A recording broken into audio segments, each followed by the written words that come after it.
बातचीत बालकृष्ण भट्ट।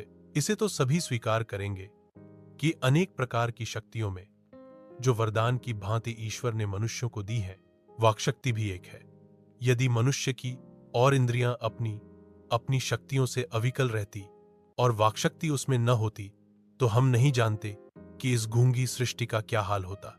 सब लोग लुंज पुंज से हो मानो कोने में बैठा दिए गए होते, और जो कुछ सुख दुह का अनुभव हम अपनी दूसरी इंद्रियों के द्वारा करते, उसे अवाक होने के कारण आपस में एक दूसरे से कुछ न कह सुन सकते।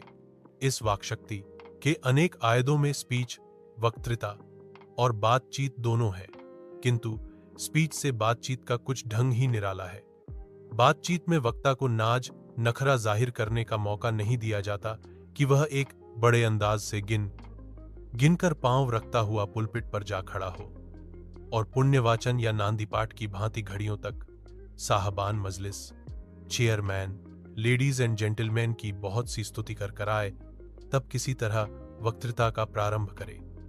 जहां कोई मर्म या नोक की चुटीली बात वक्ता महाशय के मुख से निकली कि ताली ध्वनि से कमरा गूंज उठा। इसलिए वक्ता को आम बाह ढूंढकर कोई ऐसा मौका अपनी वक्तृता में लाना ही पड़ता है जिसमें करतल ध्वनि अवश्य हो। वहीं हमारी साधारण बातचीत का कुछ ऐसा घरेलू ढंग है कि उसमें न करतल ध्वनि का कोई मौका है, न लोगों को कह कहे उड़ाने की काई बात उसमें रहती है। तुम दो आदमी प्रेम पूर्वक संलाप कर रहे हैं, कोई चुटीली बात आ गई, हंस पड़े तो मुस्कुराहट से होंठों का केवल फर्क उठना ही इस हंसी की अंतिम सीमा है। स्पीच का उद्देश्य अपने सुनने वालों के मन में जोश और उत्साह पैदा कर देना है। घरेलू बातचीत मन रमाने का एक ढंग है। इसमें स्पीच की वह सब संजीदगी बेदरहो धक्के खाती फिरती है, जहां आदमी को अपनी जिंदगी मजेदार बनाने के लिए खाने, पीने, चलने, फिरने आदि की जरूरत है। वहां बातचीत की भी हमको अत्यंत आवश्यकता है।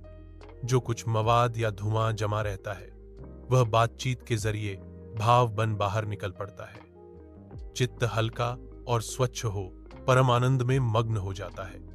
बातचीत का भी एक खास तरह का माँ होता है। जिनको बातचीत करने की लत पड़ जाती है, वे इसके पीछे खाना पीना भी छोड़ देते हैं। अपना बड़ा हर्ज कर देना उन्हें पसंद आता है, पर बातचीत का महा नहीं खोया चाहते। रॉबिन्सन क्रूसो का किस्सा बहुधा लोगों ने पढ़ा होगा, जिसे 16 वर्ष तक मनुष्य का मुख देखने को भी नहीं मिला। कुत्ता, बिल्ली आदि जानवरों के बीच में रह 16 वर्ष के उपरांत उसने फ्राइडे के मुख से एक बात सुनी। यद्यपि इसने अपनी जंगली बोली में कहा था, पर उस समय रॉबिन्सन को ऐसा आनंद हुआ मानो इसने नए सिरे से फिर के आदमी का चोला पाया। इससे सिद्ध होता है कि मनुष्य की वाक शक्ति में कहां तक लुभा लेने की ताकत है। जिनसे केवल पत्र व्यवहार है, कभी एक बार भी साक्षात्कार नहीं हुआ, उन्हें अपने प्रेमी से कितनी लालसा बात करने की रहती है। अपना आभ्यंतरिक भाव दूसरे को प्रकट करना और उसका आशय आप ग्रहण कर लेना केवल शब्दों ही के द्वारा हो सकता है। सच है, तावक च शोभते मूर्यो याव किचिन्न भाषते। बेन जॉनसन का यह कहना कि बोलने ही से मनुष्य रूप का साक्षात्कार होता है, बहुत ही उचित बोध होता है। इस बातचीत की सीमा 2 से लेकर वहां तक रखी जा सकती है जितनों की जमात, मीटिंग या सभा न समझ ली जाए। एडिसन का मत है कि असल बातचीत सिर्फ 2 में हो सकती है, जिसका तात्पर्य यह हुआ कि जब 2 आदमी होते हैं तभी अपना दिल एक दूसरे के सामने खोलते हैं। जब 3 हुए तब वह 2 की बात कोसों दूर गई। कहा है पटको भिद्यते मंत्र। दूसरे यह कि किसी तीसरे आदमी के आ जाते ही या तो वे दोनों हिजाब में आ अपनी बातचीत से निरस्त हो बैठेंगे या उसे निपट मूर्ख और अज्ञानी समझ बनाने लगेंगे। इसी से द्वाभ्यां तृतीयो न भवामी राजन ने लिखा है, जैसे गर्म दूध और ठंडे पानी के 2 बर्तन पास सटा के रखे जाएं, तो एक का असर दूसरे में पहुंचता है, अर्थात दूध ठंडा हो जाता है और पानी गर्म। वैसे ही 2 आदमी पास बैठे हों तो एक का गुप्त असर दूसरे पर पहुंच जाता है, चाहे एक दूसरे को देखे भी नहीं। तब बोलने की कौन कहे, पर एक का दूसरे पर असर होना शुरू हो जाता है। एक के शरीर की विद्युत दूसरे में प्रवेश करने लगती है। जब पास बैठने का इतना असर होता है तब बातचीत में कितना अधिक असर होगा, इसे कौन न स्वीकार करेगा। अस्तु, अब इस बात को 3 आदमियों के समय में देखना चाहिए। मानो एक से त्रिकोण सा बन जाता है। तीनों का चित्त मानो 3 कोण है और तीनों की मनोवृत्ति के प्रसरण की धारा मानो उस त्रिकोण की 3 रेखाएं हैं। गुपचुप असर तो उन तीनों में परस्पर होता ही है। जो बातचीत तीनों में की गई वह मानो अंगूठी में नग सी जड़ जाती है। उपरांत जब 4 आदमी हुए तब बेतकल्लुफी को बिल्कुल स्थान नहीं रहता। खुल के बातें न होंगी। जो कुछ बातचीत की जाएंगी वह फॉर्मेलिटी, गौरव और संजीदगी के लच्छे में सनी हुई। 4 से अधिक की बातचीत तो केवल रामर मौवल कहलावेगी, उसे हम संलाप नहीं कह सकते। इस बातचीत के अनेक भेद हैं। 2 बुढ़ों की बातचीत प्रायः जमाने की शिकायत पर हुआ करती है। बाबा आदम के समय का ऐसा दास्तान शुरू करते हैं जिसमें 4 सच तो 10 झूठ। एक बार उनकी बातचीत का घोड़ा छूट जाना चाहिए, पहरों बीत जाने पर भी अंत न होगा। प्रायः अंग्रेजी राज्य, प्रदेश और पुराने समय को बुरी से बुरी रीति, नीति का अनुमोदन और इस समय के सब भांति लायक नौजवानों की निंदा उनकी बातचीत का मुख्य प्रकरण होगा। पढ़े लिखे हुए तो शेक्सपियर, मिल्टन, मिल और स्पेंसर उनकी जीभ के आगे नाचा करेंगे। अपनी लियात के नशे में चूर चूर हम चुनी दीगरेनिस्त। अक्खड़ कुश्तीबाज हुए तो अपनी पहलवानी और अपने अक्खड़पन की चर्चा छेंगे। आशिकतन हुए तो अपनी प्रेम पात्री की प्रशंसा तथा आशिकतन बनने की हिमाकत की डींग मारेंगे। 2 ज्ञात यौवना हम सहेलियों की बातचीत का कुछ जायका ही निराला है। रस का समुद्र मानो उमड़ा चला आ रहा है।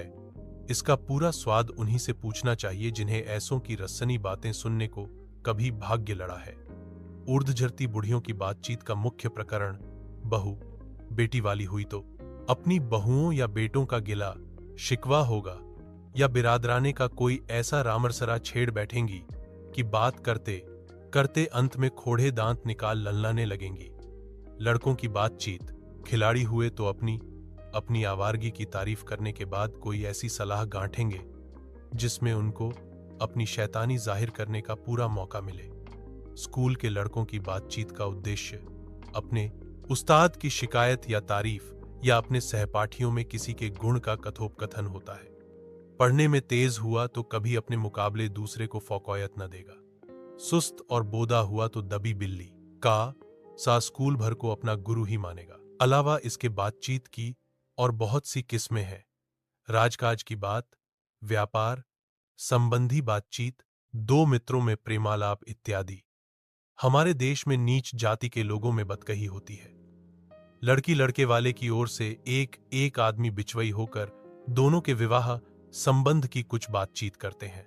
उस दिन से बिरादरी वालों को जाहिर कर दिया जाता है कि अमुक की लड़की का अमुक के लड़के के साथ विवाह पक्का हो गया और यह रस्म बड़े उत्सव के साथ की जाती है। एक चंडूखाने की बातचीत होती है इत्यादि। सब बात करने के अनेक प्रकार और ढंग है। यूरोप के लोगों में बात करने का हुनर है।